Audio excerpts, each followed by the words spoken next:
بسم اللہ الرحمن الرحیم۔ السلام علیکم ناظرین محترم، آپ دیکھ رہے ہیں آج تک اور میں ہوں اسد۔ معزز ناظرین گرام، پاکستان اور بھارت کی دشمنی ڈھکی چھپی نہیں ہے۔ ہر روز بھارت کوئی نہ کوئی خرمستی کرتا رہتا ہے۔ پاکستان امن کا دعوے دار ہے اور امن کو ہر حال میں پایہ تکمیل تک پہنچائے رکھنا چاہتا ہے، لیکن آخر ایسے کون سے مسائل ہیں جو بھارت کو اتنی شہ دیتے ہیں کہ وہ بار بار پاکستان کے نہتے شہریوں پر ظلم کرتا ہے اور بھارت میں بسنے والے مسلمانوں پر بھی ظلم کرتا رہتا ہے؟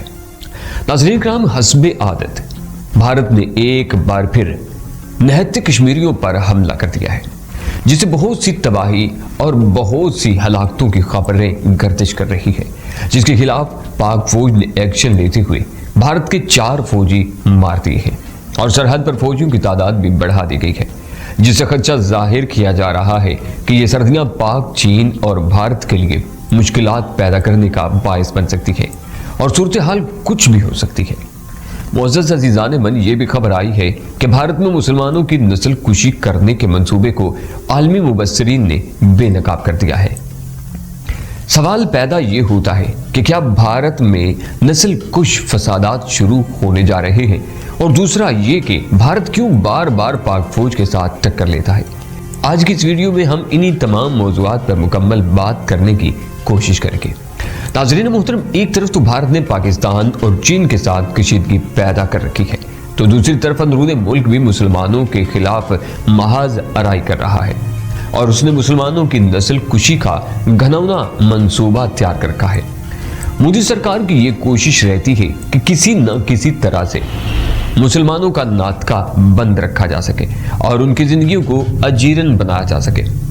عزیزان من، انسانی حقوق کی ایک بین الاقوامی تنظیم نے یہ انکشاف کیا ہے کہ بھارت میں 20 کروڑ مسلمانوں کی نسل کشی کرنے کا منصوبہ تیار کر لیا گیا ہے۔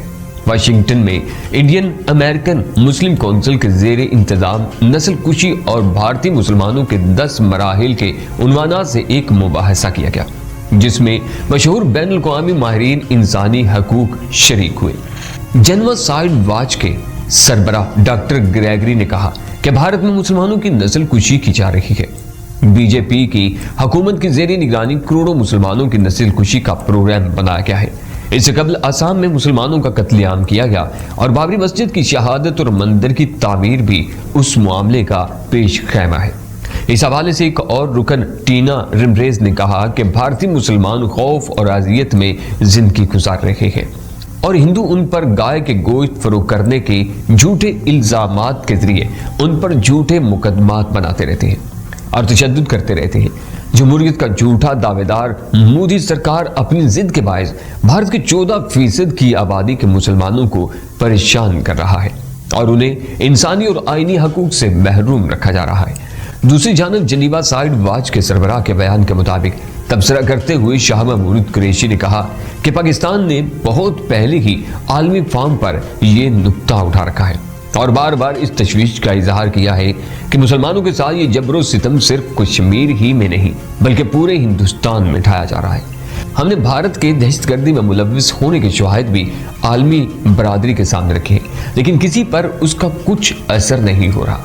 تجزیہ نگاروں کے مطابق بھارتی دہشت گردی نے بھارت کے ساتھ ساتھ دوسرے خطوں میں بھی اپنے پنجے کاٹنے شروع کر دیے ہیں۔ بھارت نے مظلوم کشمیریوں پر ظلم و بربریت کا بازار گرم کر رکھا ہے اور چند روز سے LOC پر بھارتی فوجی کارروائیاں جاری ہیں اور معصوم کشمیریوں کو شہید کیا جا رہا ہے۔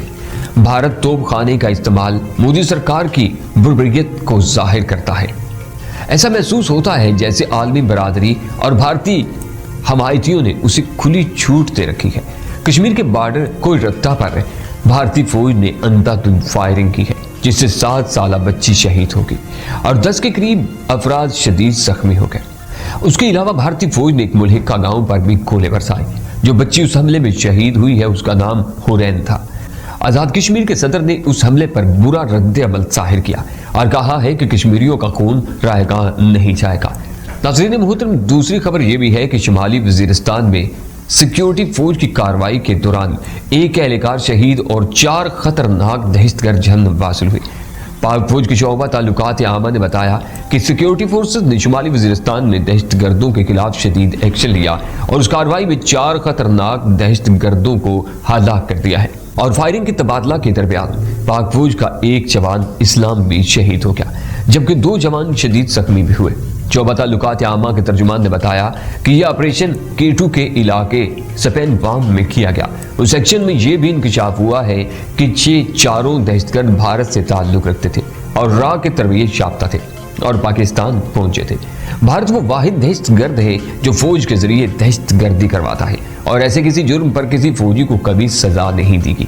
لیکن افسوس کی بات یہ ہے کہ سارے دہشت گردی کے معاملات میں عالمی برادری کشمیریوں کا ساتھ بالکل نہیں دے رہی، جن سے کشمیری تذبذب کا شکار نظر آتے ہیں۔